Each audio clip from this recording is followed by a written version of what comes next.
Hello and welcome to our event, Black and Asian Women in Business Marketing. It's a real honour to present a fantastic panel of experts this evening and discuss their career path and how they navigate themselves in the space. So we have got lots to cover. We've only got an hour. So without further ado, I'm going to introduce our guests. Firstly, we have Shanice Dover. Shanice is a writer and head of social and communications for new media publication gal-dem. Launched in 2015, gal-dem platforms the stories of people of colour from marginalised genders. With 7 years' experience in social media management, strategy and digital marketing, Shanice is driven by the community and connectivity of online channels. As a founding member of gal-dem magazine, Shanice has built and managed their social media channels since 2015, contributing to their growth as an award-winning media company that's disrupting UK journalism. Hello and welcome, Shanice. Let's introduce you to our next guest, and we'll begin. Once they're all introduced, we'll start the discussion. Heather Marks is a creative producer, editor, and writer who works across the literature sector. She specialises in events and programme curation, independent research and PR. She's part of the immersive change agency Words of Colour and has worked with a number of universities, the AKO Caine Prize and independent press No Bindings. She's co-editor of the upcoming short story collection, The Book of Bristol, from Comet Press, and has written for the Bookseller and The Stage. In her spare time, she writes fiction and is currently developing a historical fiction YA novel set in 18th century Bristol. Hello and good evening, Heather. Hey. And finally, we have Chetna Ratan. Chetna has over 15 years' worth of both online and offline marketing experience and has developed a real passion for working in arts marketing whilst working for one of the UK's leading producing theatres. She's definitely repping Leicester tonight. And at Curve Theatre, Chetna has a senior role within the comms department and leads on the implementation of Curve's online and offline marketing campaign activity to promote all shows and events at Leicester, as well as their national Made at Curve touring productions. Hello and welcome, Chetna. And I should also introduce myself. I'm Farhana, lecturer in marketing here at De Montfort University, and we should also say that this event is part of DMU's Black History Month programme, and there's lots happening across the month. So I just want to draw your attention to the comments. So as we move through the evening, feel free to leave comments and questions for our panel, and we'll try and come to them towards the end of the session. So I'm always amused by bios because they sound hugely impressive, and they are. But I don't think they really tell us a sense of what you do. So we've heard what your job title is, but I wondered if we could delve a little deeper and if we could explore what your current role actually entails, and maybe you could give us an insight into what a typical day looks like. So I don't know who wants to kick us off. Maybe Shanice. Sure. So in my role at gal-dem, so I am head of social and comms, and it's quite a nice role in that it kind of sits positioned between the editorial team and also the commercial team. And I'll just give a quick overview of gal-dem and our work. So, like Farhana said, we're a media company. We platform stories and creative work of people of colour from marginalised genders. So we do that through editorial content on the website. We also have a print mag that comes out every year. And on the commercial side, we kind of work with brands to do a range of different kind of like creative projects. It could be like podcasts or photo shoots or a lot of different elements to the commercial branch of the business. But for me, in terms of day to day, it's kind of jumping between both those different sides. So every morning I'm in the editorial meeting where we talk about the news, what's been happening that we've been seeing, whether it's on news channels or on social media, things happening in the communities around us, topics and issues that we want to raise and see how we can cover those editorially and also across our social channels. Do we want to put out a poll asking people how they feel about the new Prime Minister? Do we want to just write an article about our concerns with the new Prime Minister? How do we want to cover that and what can that look like? And then after that, it kind of varies quite a lot, but kind of collaborating with different people across the team about various topics and how that can look across our comms and social channels. Thank you, Shanice. I think that gives us a sense of just how great it must be from a creative point of view to be involved in so many different aspects of what this organisation is trying to achieve. Heather, can we come to you? Sure, of course. Yeah, so hi everyone. My name's Heather and I'm a creative producer, and that can kind of be for lots of different people, but for the most part, it's for the immersive change agency, Words of Colour. And so a lot of the work that I do with Words of Colour is about, well, curating programs, curating projects, you know, brokering relationships. But a lot of being a producer is, I guess, sort of helping something come to fruition. And so that can involve marketing, that can involve leading on press. It can also involve a lot of, relationships with people. So maybe with the writers or the creative talent that you're facilitating, or it's with, say, directors or the press people in another organization because you're collaborating on something. And so a typical day for me would probably be a lot of, conversations with people, whether that's about brokering new relationships or kind of checking in with how we're doing on a project. It could be, reviewing the press campaign for something that we've got coming up. So say there's a project that we have an open call out for, or it could be actually running something. So like Farhana and De Montfort are doing right now, it's about gearing up for something that we're about to put on, whether it's an event, whether it's a workshop, that sort of thing. So yeah, it's a lot of different things in one day. Thank you.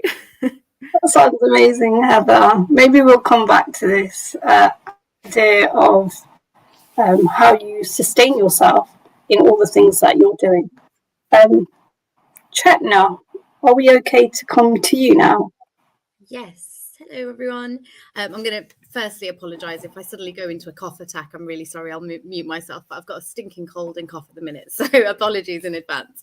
A typical day for me in a sort of comms team, it can be anything from looking at sales, looking at campaign activity, building new audiences of people that we want to encourage to come to Curve, knocking down some barriers of what maybe the arts and theatre actually have had for many, many years. And then on the flip side, you've got something, absolutely crazy like filming a television advert or filming creative assets and getting behind the scenes sneak peeks of what's going on in our rehearsal room or on stage with some of the fabulous work and talent that we have on stage, and just really being able to capture and see it from behind the scenes. I think there's such an array of stuff that we go through on a day-to-day kind of no one day or 1 week is absolutely the same. It's something very different every day. But yeah, that's a communications team in a theatre. Thank you, Chetna. That also sounds so fabulous. I think I'm going to just, while we've got time, just delving slightly deeper in some of the things that you said. Shanice, I was interested that you said, like, we start off by talking about the day, you know, the news, what's happening, and really being plugged into, like, you know, what's actually going on outside of gal-dem and how you can connect that and the experience of your readers. One of the things that I find constantly shocking in my role is how students are not paying attention to what's going on, not looking at the news. How does your role, obviously, you're very, you know, you're having that constant dialogue on social media, aren't you, with your audience? How important is it that you're sort of having your ear on the ground and you are tapping into that sort of mood, if you like? Yeah, I think it's massively important for us. I think our approach to kind of the news is always kind of tied to the community that we kind of serve, which is people of colour, from marginalised genders, communities that haven't always felt represented or fairly represented or accurately represented in the media. So we try to kind of fill that gap, and to do that, you kind of have to be kind of like connected to kind of what the thoughts and feelings and opinions are. So yeah, it plays a big role. And I think it's tough, because I think when you think about news, a lot of us, not just younger people or younger readers, but are kind of fatigued by the news. It's even for me, it's my job, but it still is quite an intense thing to have to check into every day. So I completely understand why people might not want to do that. But I think one thing I find interesting is thinking about a separation between the news and news. So the news is something that people don't feel as connected to these days. You know, it's not necessarily sitting down at 6 o'clock, or I don't even know what time it comes on, 6 o'clock. And is it 6 o'clock? I was thinking my parents will be pace, and then they'll go to the news. So I was thinking about the news. So it's not necessarily sitting down for that kind of broadcast, but it's maybe thinking about the conversations that people have online, and actually how that is news, how you can see something, even if it's relating to, I don't know, like celebrity culture or pop culture or an event, and how that is actually news if, you know, it's kind of presenting new information to people who hear about it. So just, yeah, I think there's a lot to be done in terms of like broadening ideas around what people's motivations are to engage with news. And oftentimes I think it's more so a personal connection to that thing. It's not necessarily, sometimes it can be harder to connect with government, although I do think there is a massive focus on that, and really importantly, but yeah, just kind of thinking beyond traditional ideas of news. Yeah. I don't know if Farhana's frozen. Oh, I know. Well, I just think what you're saying, Shanice, is so true, like changing the difference between the news and news, because like we make the news, you know, and so much of what gets forced down our throats is this horrible clickbait, only a very particular narrative. And actually we make the news, and we get, you know, we are the culture makers. We're the ones with the incisive perspectives into like what's actually going on, rather than what, you know, is being told to us sometimes. And so actually, like, you know, this is a great distinction to make, and for people to feel empowered as well, like they're part of the conversation. And also thinking about, okay, how do we make this thing that people are disillusioned by, disenfranchised by, like government, like politics, like how do we make it relevant to them? How do we bring them in? Like, where's the invitation? I think is so much a part of marketing in general.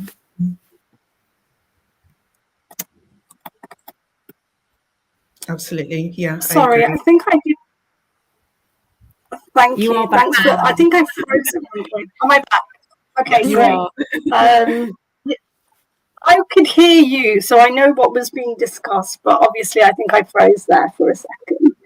Okay. Yeah, I think this is really interesting. I wonder if I can pick up something that you said, Heather, to the first question, and that's this sort of idea of, how do we sustain ourselves across different projects? So I got a sense that there's the freelance stuff that, and even in your bio, working with lots of different organisations and using different skill sets and strengths that you have. What sustains you in those roles? Or what is it that kind of keeps you motivated to, do the work? Yeah. Even when it's challenging. Yeah, being inspired by the work, being committed to the work on a basis of principle. So a lot of the work that I do with Words of Colour, and actually outside of Words of Colour, is being committed to a particular audience, which is people of colour, communities of colour, and thinking about how I can best serve them is really what keeps me doing this, which is why I'm doing the work I do. And how I keep doing that across the various different things that I do, which are quite a lot, I think is probably about a balance of what I do, because so much of what I do is oriented around people and in relationship with people, that I need time to step back from that so that I can recharge and really be creating and working from a place of joy and abundance rather than scarcity and frustration, because then I'm not as innovative in what I can be doing. Thanks, Heather. I think that's really important. And for me, it's also this idea of connecting with that purpose that you have, your own self and your values. So, Chetna, that note about abundance and joy, well, theatre is, encompasses that so much. You said something like no 2 days are the same. What would you say in terms of this piece around resilience? And theatre is so energetic, so vibrant. I came to see a show at Curve at Christmas, and I was like, I had a beat. It just lifted me for 2 weeks. How do you sustain that kind of energy and absorb it, but also, focus on other things that you have to actually get down and do the work as well, don't you? It's exactly that. And I think, people I feel like theatre for most people is very much a bit of an escape for a lot of people to feel that this kind of joy. And you've got some work that we've been doing sort of for quite some time is obviously developing our audiences and looking at new audiences and looking at our sort of loyal customers that come in. And you've got these people that absolutely once a month they are in that theatre, that is their sort of treat of the month. Or you've got people that have never ever even heard of the Curve Theatre. And I think it is very much this, and I think Curve have developed such almost like a worldwide reputation, especially with our Made at Curve productions.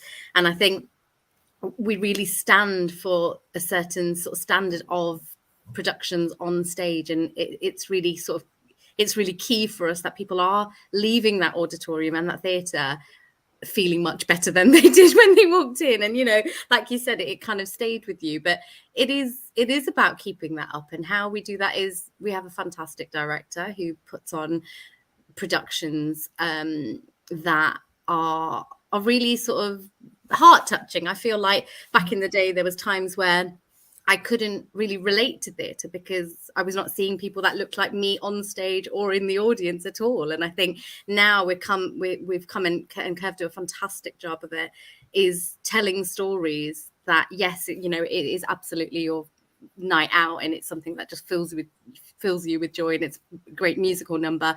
But we're also able to fill people with real stories, and stories that are from every single community and diverse. I feel like that is where we almost keep it up with, that we've always got something that's going to hit for someone, for every group of people. And I think our sort of tagline almost is making theatre accessible for all. And I think we do that in every single piece of our work on our day-to-day basis as well. And I think that passion of working in the arts, we have to have our team Curve is all people that just kind of lead from that exact passion of making sure that theatre is for everybody and cutting down those barriers. So I don't know if I've answered that, but yeah.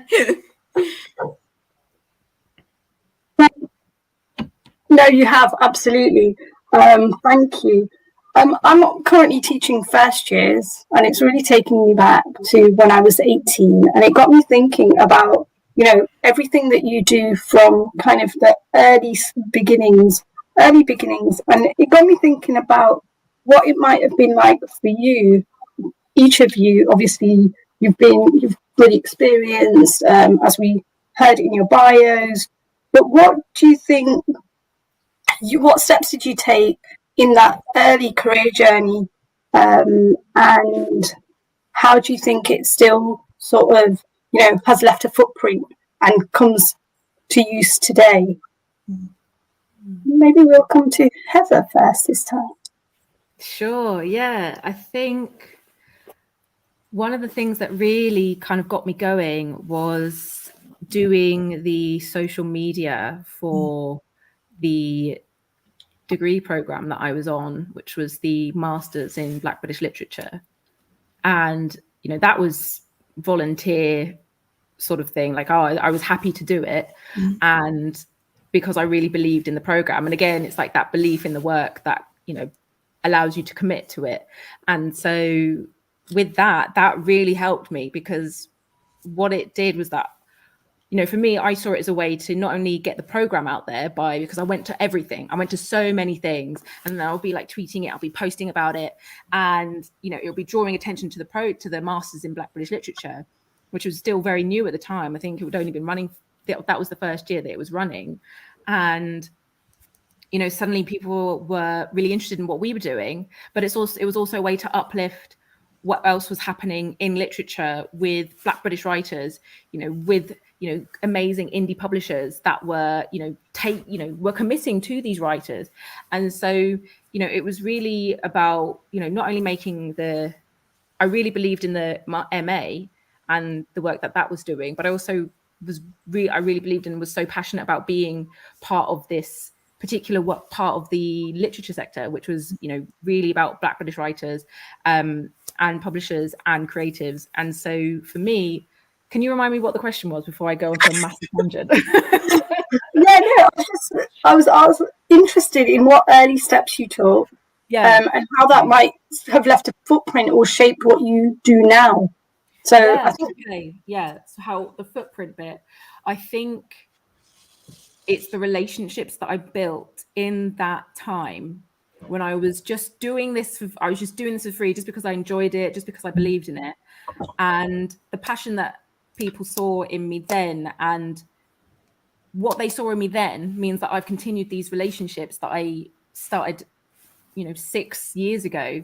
And now these people are incredible women and people who are at the top of their game at publishing houses, at media organizations, in academia. And it's allowed, because of my belief in my, I guess what you call your purpose, because of my belief in my purpose then, and doing it because I believed in it then, has allowed me to carry on these relationships that are really I don't want to say useful, because that's just really extractive, but like, we're supporting each other, and it's like, I believe in what they're doing, they believe in what I'm doing, and actually us as collaborators and supporters of each other in this creative sector, it means that our united mission, which is about bringing people in who are marginalized, bringing people in who are underrepresented, and supporting these stories, and means that we are doing it better together. Thank you, Heather. I think that really speaks to this idea of community as well, and actually lifting everyone up with the work that you're doing. Shanice, obviously that must resonate with you bucket loads. Did you have thoughts on the question?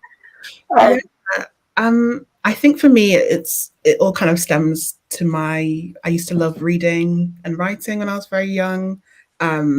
And I'm quite lucky in that kind of like hobby or interest I was able to kind of build a bit of a career from. So I used to write a lot of stories, always been interested in storytelling. I remember in year 6, we took like a trip to Age Concern and we interviewed the residents about like their experiences of the war, and had to write a little report. And I remember my teacher telling me like, you were good at that. And from then on I said, I want to be a journalist. And when I got to uni, I very quickly realized that my idea of journalism was very superficial.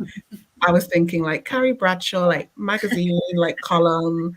And then actually they were like, you need to read a paper. And I'd never read a paper before. I wasn't interested in like the news, like I was saying.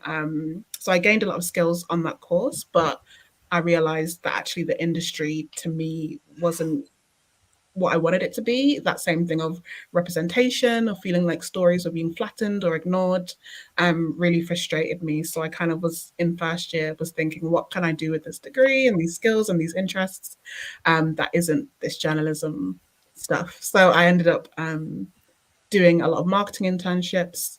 My uni offered like lots of really great paid opportunities. And at that time, it was like 2012 maybe, social media was very established as quite an important tool, but a lot of the companies I worked for, they had the channels, they didn't quite know what to do with it. So they're very happy to give it to the intern, and I would run their channels and build up a lot of experience in that way. And then it was actually when I graduated uni, I was scrolling on Gumtree of all places, and someone posted the ad for gal-dem, like for job roles, and I just said I want to be involved, and I've done social media, I can manage social media, so I did that, and it was quite a nice branching of the original kind of my interest in journalism, but journalism done in a way that I could connect with, in a way that felt really important and special and needed. So, but then kind of tying it with the skills I kind of built in marketing and in social media. So yeah, I think it worked out really nicely. And I think it all just comes down to storytelling. Marketing is storytelling. I think marketing, when it connects to kind of human stories and human emotions and real experiences, is when it's done most powerfully. So I've been able to kind of do that, or kind of, yeah, I think finding a job that kind of does that is kind of where I'm happiest. Thank you, Shanice. And I love that. I love that you saw this, possibly just a listing on Gumtree, and you thought this feels right. And what a wonderful story, like what a wonderful career trajectory, and also wonderful for the publication, because we've seen it grow over the years and develop into something that is a sustainable model. Chetna, do you want to speak to the question posed? Yeah, so I mean, for me, it was a bit, I mean, I don't think I ever thought I'd end up in a marketing role or working in the arts or anything of that nature, actually, to be honest. I didn't think that's where, I kind of touched on it earlier, but I didn't think that was where I really felt represented. And I think kind of being in an Indian household, I think the stereotypical kind of parents wanting their children to be doctors or, the lawyers or these roles. And I remember kind of having conversations with my family at uni, and I kind of just pulled myself out of a situation where I thought, actually, I'm going to, like, unless I don't throw myself in various situations at uni, whether, unpaid work, I need to find who I am. I need to find out what exactly it is that I want to stand for and what I want to represent, because that's your passion at the end of the day. We're looking for careers, and I didn't want to just do a job that I was kind of felt like it would be the best wage, or it would be something that my parents maybe felt that was what would be successful or achieving. So yeah, I think I kind of pushed myself into various unpaid roles at uni, where just kind of looking at helping various different small businesses, again, like Shanice was saying, and managing, a lot of the in that time social media was pretty much a newish platform that people weren't so sure what it could do. And I think that just totally, when I saw the potential of these platforms that were suddenly becoming almost everybody's everyday routine of just scrolling and checking Facebook and all the other platforms that came after, I kind of instantly knew that it was in communications and marketing, because it was just powerful. And I think throughout those experiences, and then being able to join it with theatre and arts and looking at all these all my family members, I don't think kind of growing up, I don't think we ever even went to the theatre at all. I don't think it was the done thing at all. Like my parents would take us to the cinema, or we went to a panto once in a blue moon. And it was just, it was this area where I didn't know much about it, but it was bringing so much joy to so many people's lives that I thought, actually, there's a huge gap here, that a lot of my community had never even stepped foot into a theatre. And I thought, why not merge the two things, like actually being able to introduce theatre via various platforms that are so powerful, and being able to just kind of break down those barriers, I guess, and talk to them and actually find out what they want to see and what they want to hear. That is amazing. Thank you, Chetna. I love this thing about, like I always say, I only went into the role that I did to kind of rebel against my parents. We do.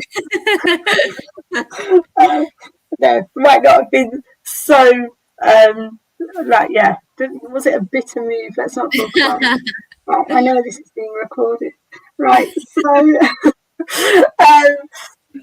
you've all mentioned university and the different opportunities available to you, and how you sort of really were kind of open to the different opportunities, whatever they were, whether they were voluntary, whether they weren't necessarily in the sector that you might have initially intended. It might have been a business sector or a sector that didn't really necessarily appeal to you, but it was a thing, the thing that you were doing, whether it was,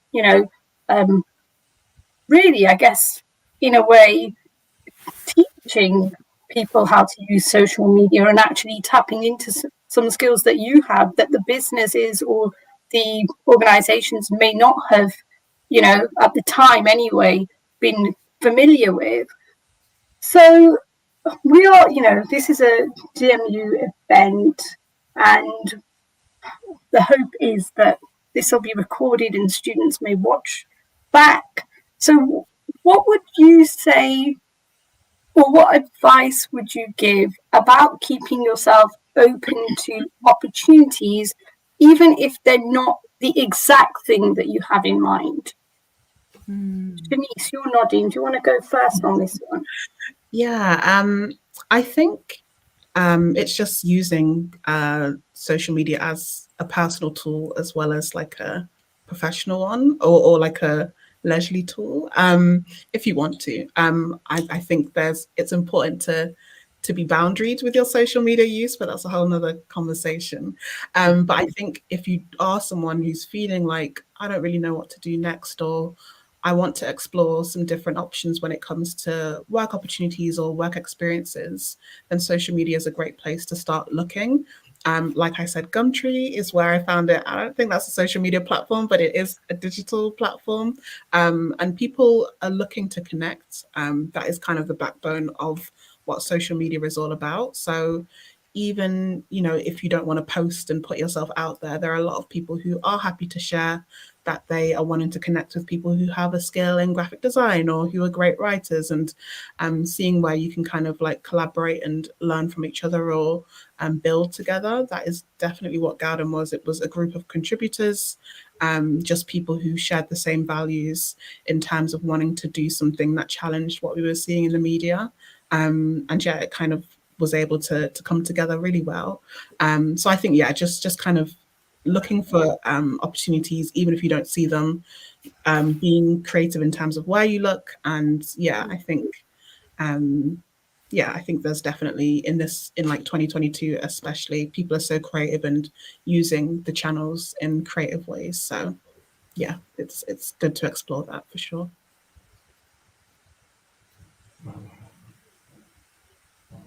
Farhana, can you give a repeat of the question?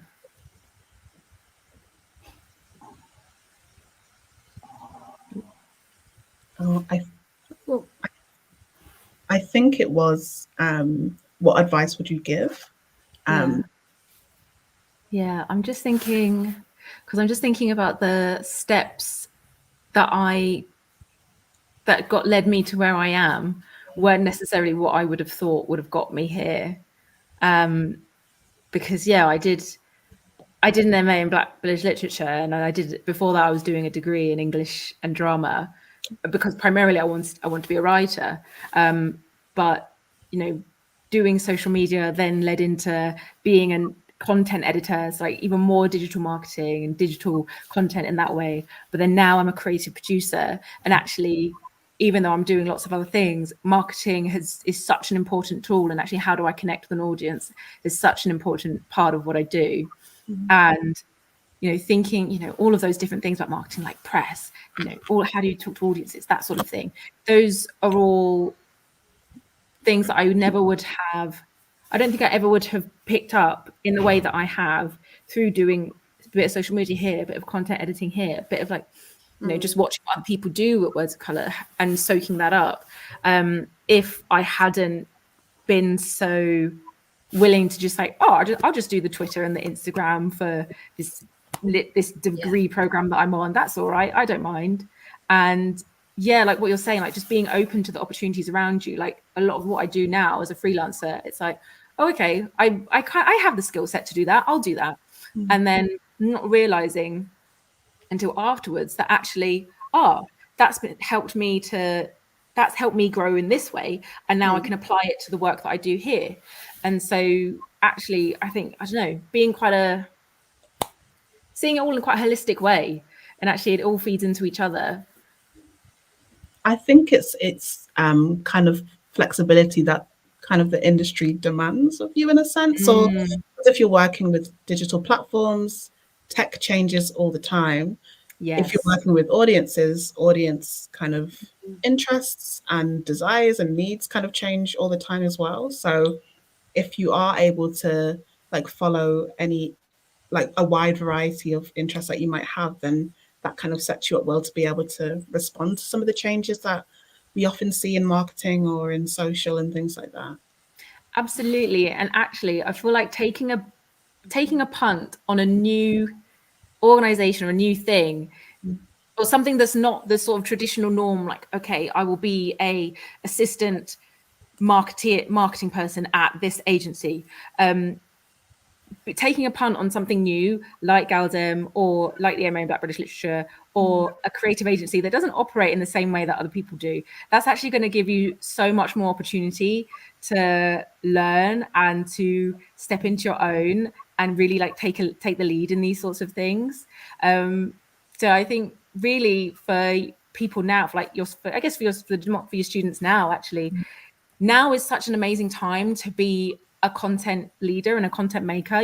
There's so many platforms that you can utilize to step into the ring in that way. So actually, I think now is a great time to really just sort of, do you know what? I have an idea for something. Oh, I quite like what they're doing. They're new. Let me get stuck in with them. They're scrappy and I like what they're doing. Because you don't know where that's going to take you in 5 years' time. Like 5 years' time, you might be the head of marketing or sales or whatever, and other people are going to be coming to you. The agency that you were looking at, they're like, oh, I don't know if they'll take me, or will they let me in and my 21,000 a year with assistant position and all of this sort of stuff.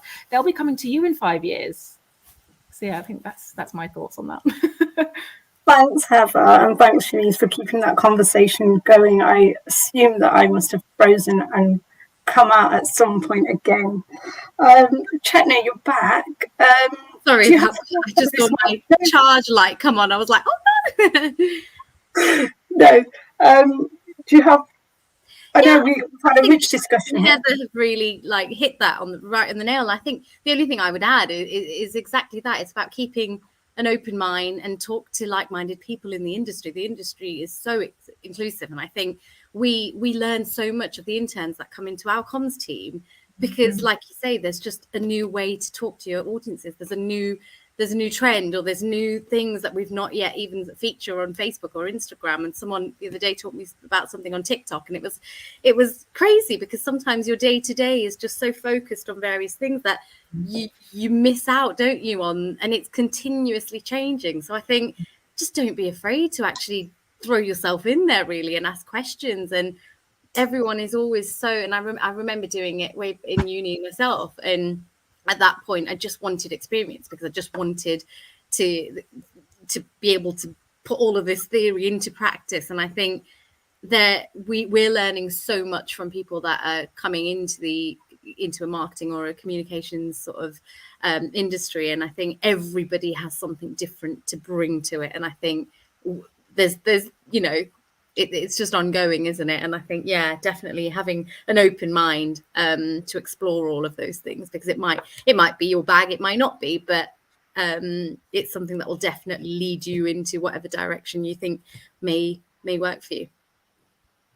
Thank you. I think that was wonderful, and I was able to hear all of what you've said.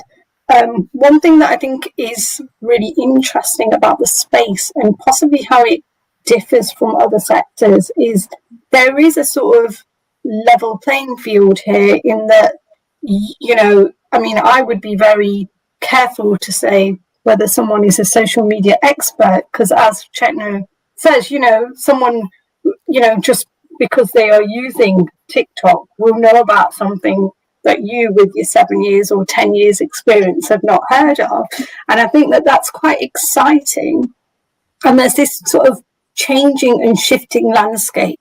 Once you've just about mastered Twitter, actually, there's a downturn and everyone's gone on to TikTok, or, just as you got to grips with the Facebook Live, nobody's using that anymore.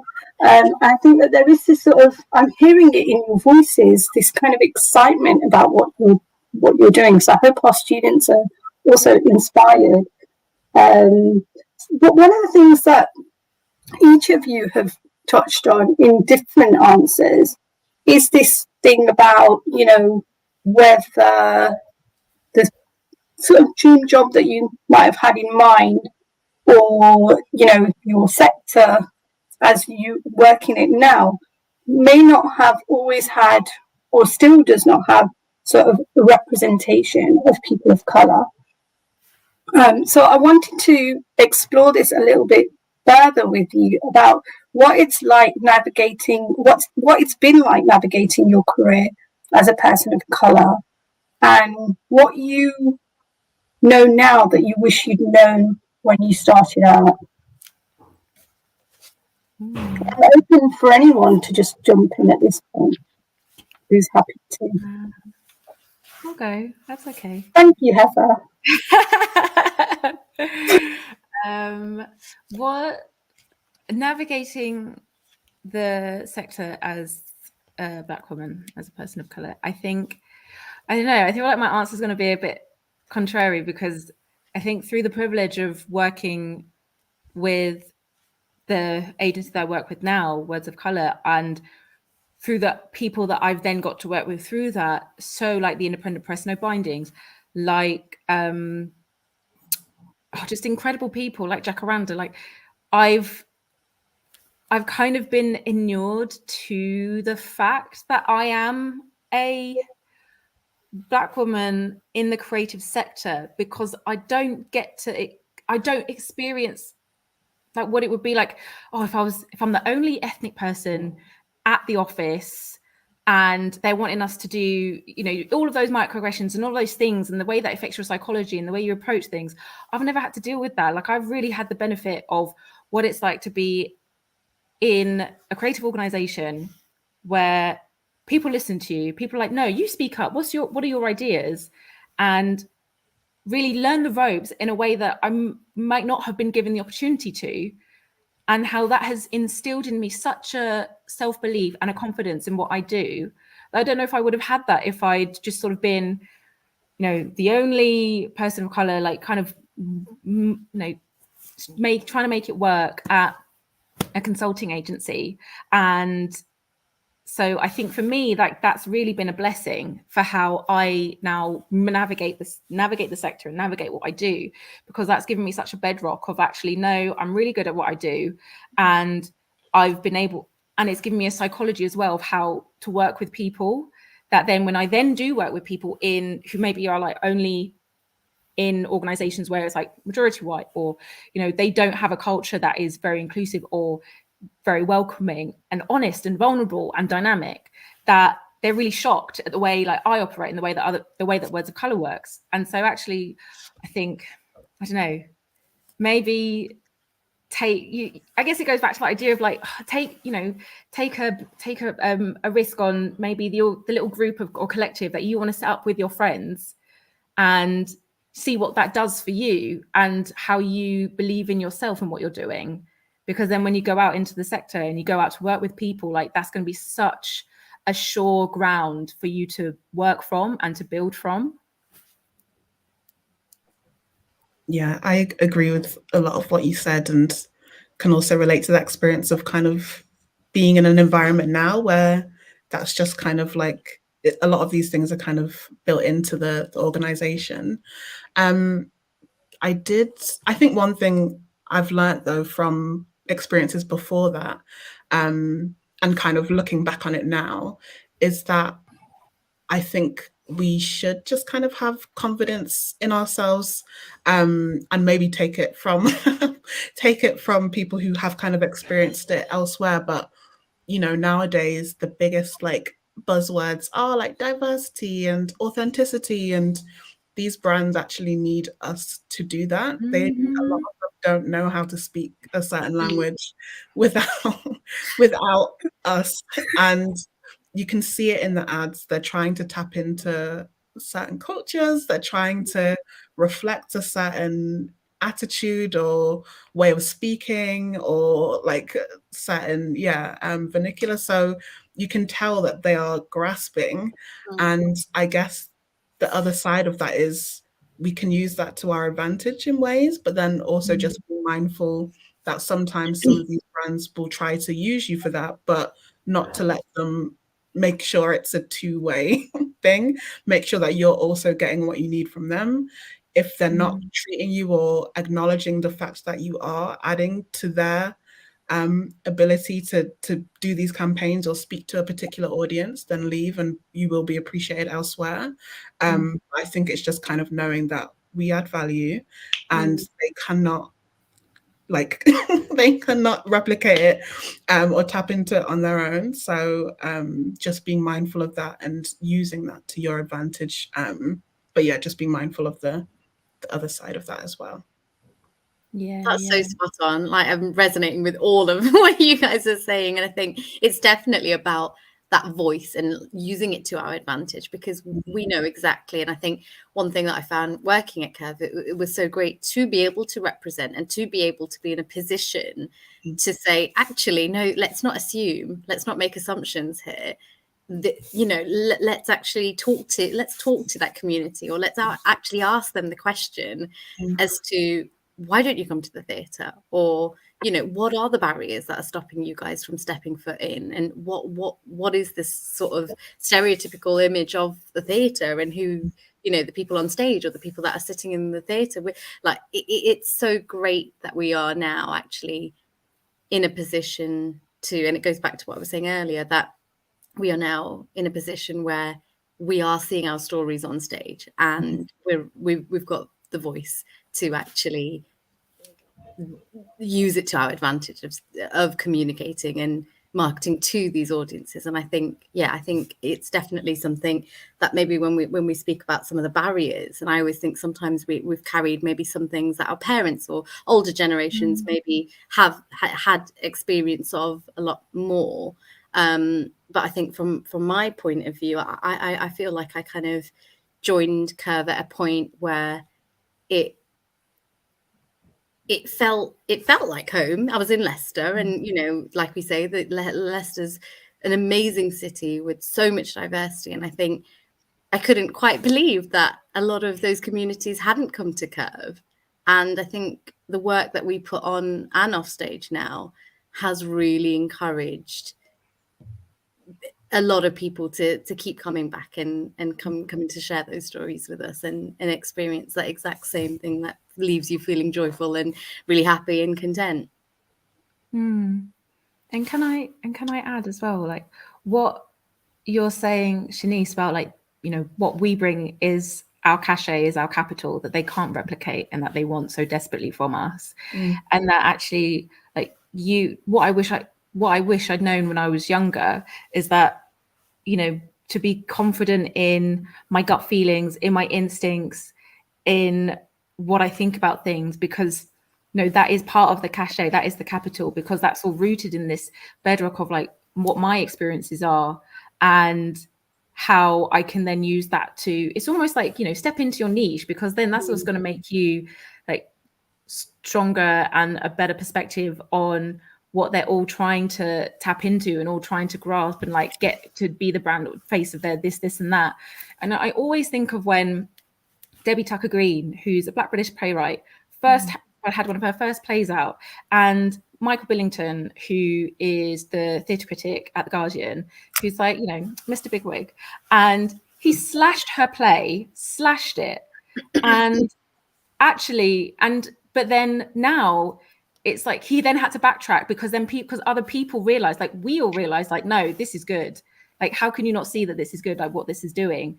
And that's because, you know, theatre critics, reviewers like us, we stepped in and said, no, this is what it's doing. And like, that's what we can all do. Like be confident in ourselves and, you know, be confident in our experiences and the perspective and the strength of experience and the strength of seeing things the way we do can add to the cultural conversation, can contribute to culture making. And so like, you know, it's exactly what you're saying about Curb Leicester. Like, how do I know these audiences, they're my family, they're my friends. What can we do as an organization to bring them in? Yeah. And it's like, that's what they're relying on. That's what they need. They need people like us to say, well, no, this is my auntie, this is my uncle, this is what would really appeal to them. And then go from there. Like, just be really confident in that. Like, what is it unique about you that you bring to the table, and really be strong in that? Absolutely. Okay, I didn't know if I could jump back in because this conversation is just, it's been brilliant.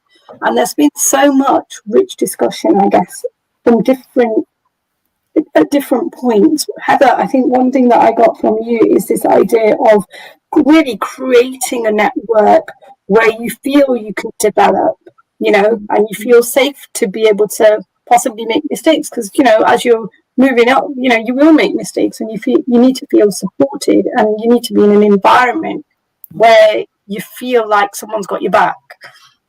I've got a sense of that.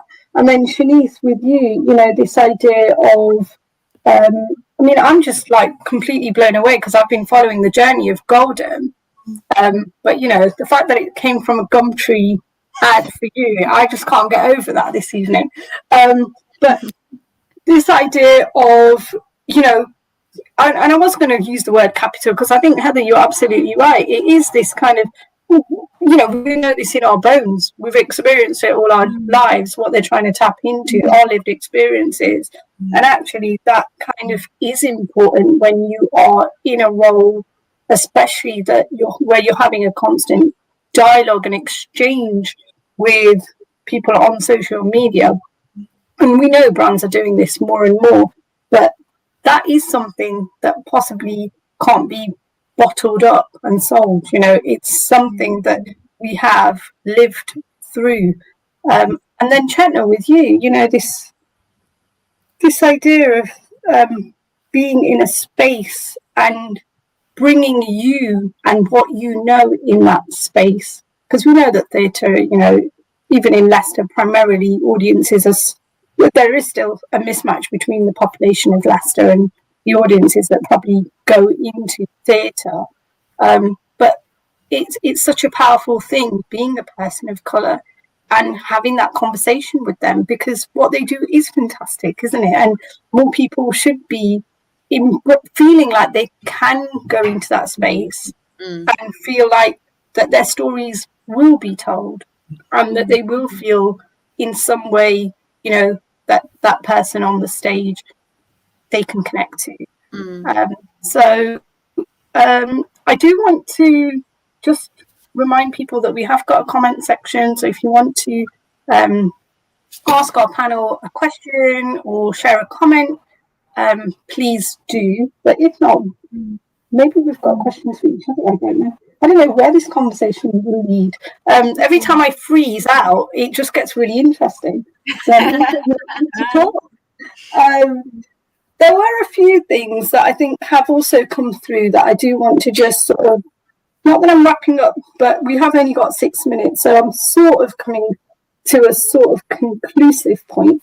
You know, we've talked a lot about this idea of connecting with purpose and how that event, you know, not only sustains you, because I think this changing landscape, it can be tricky to navigate, no matter whether you're in a small organisation that you really believe in, or you're navigating it in a different way, or you're working across different organisations.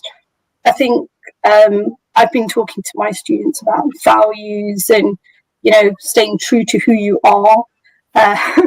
They probably just like gloss over and think that I'm a little crazy at this point. But I think that hopefully we've got some, you know, strong voices here.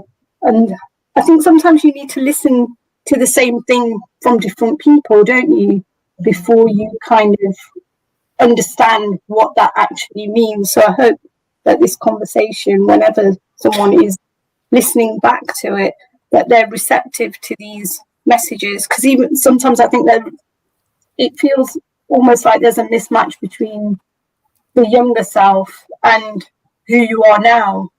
And like I constantly have this thing about the imposter syndrome that kind of goes away, but then it kind of, you know, its head is there and it comes back, and I'm like, oh, I thought I got over that. So I did want to maybe talk a little bit about this idea of imposter syndrome and whether each of you have experienced it and what tools and strategies have helped you to overcome that. I would definitely say I experienced it. I think I used to be very, very like so awkward when I first started working, and it surprised me a little bit because I don't know, you kind of get used to your certain like bubbles, you get used to your university bubble, you get used to like, I don't know, a little presentation in front of your like classmates. My course was really small, so everything just felt familiar and a bit casual. But then when I went into the world of working, I just was not surprised for how out of place I felt. And not because the team weren't nice, like they were really nice, but I felt really awkward standing up and going for lunch. I felt really awkward standing up and saying, I'm going home now. Like I used to dread having to like exit and announce my exit. I don't know why it was so stressful. But I think what helps is finding a mentor or somebody who you can feel like you can ask questions to. You don't have to feel silly for asking the question. I think this can oftentimes be the environment that you're working in, but sometimes there's a voice in our head telling us like, that's silly, like that person doesn't want to hear you ask that, or you're new, you need to impress them, you shouldn't be making it clear like you don't understand something. I'd say definitely push past that. But also it just might help. It's easier to overcome something like imposter syndrome with someone else just validating you and knowing that their role is to validate you and help you in a way that sometimes your teammates just, you know, might be a bit too busy in their day-to-day to do that for you. So if you can find that in your team, great. I think I came to DMU, so I worked at DMU in one of the marketing teams, the faculty marketing teams, after a really tough period of struggling to find a job for like 6 months when I moved back to Leicester from Bristol, and it like destroyed my confidence. I was getting so many interviews, like 3 interviews a week, but then I kept like failing at the last hurdle, and I thought, do I look great on paper? And then I'm just like not living up to it when I get there in person, and it really messes me.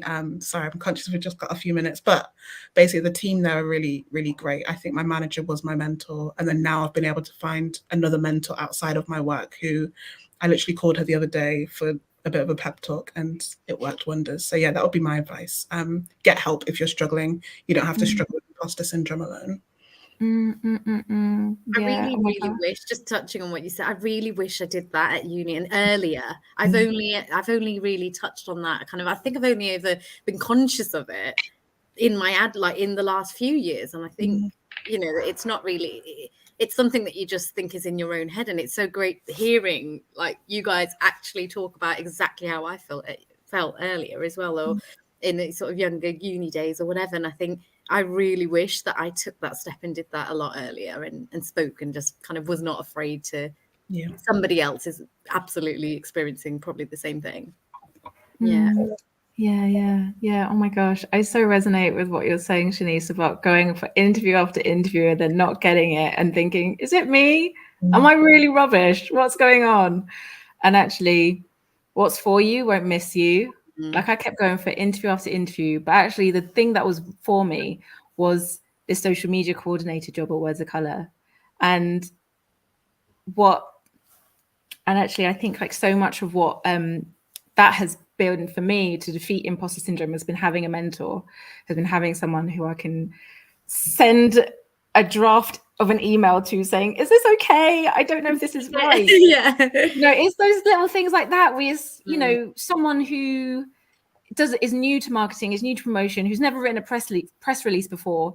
You're just like, oh my God, this is really silly, but can you just read it? I don't know if this is right. And then it's fine. And then they read it, they give their feedback. That's it. You move on, you get stronger with it. And so having that has been such a boon. But also, I think if you don't have anyone, and sometimes that happens a lot when I freelance and I do other things and it's, something different. And I'm suddenly like, oh my God, am I actually good at this? What am I doing? And then to really think back to like, actually, no, go back to basics. Like, what do I know? What have I done before that's worked?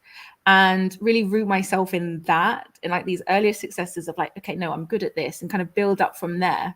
So that then when I do go into present something, or I do go into like do the work, and then it works, it's a success. You just think, oh God, what was I worrying about this whole time? It's so silly. It's like when I went, oh God, I was asked to I was supposed to talk about some research that I'd done. I was like, oh my God, talk about research? How do I do that? It's going to be boring to someone. And then it's like, okay, let me just go back to basics. What did I really enjoy about this? What was really strong about the work the research that I found out? And then this narrative just like came out, and then, people really responded to that. And so I really think like that's, something that I'd not done before, going back to basics, what was important for me in this, and going from there. And that really works if you don't have a mentor, if you're in it by yourself, which a lot of the time being a creative person in this sector as a freelancer, which, sometimes a lot of us are, can be really isolating. Thank you. Thanks for all your sharing your experiences. We are out of time, so I feel like we have to end abruptly, but I just want to thank each of you for such a rich and quality discussion that kind of, I think we touched on so much more than we had intended to. And thanks to everyone for joining us this evening as well.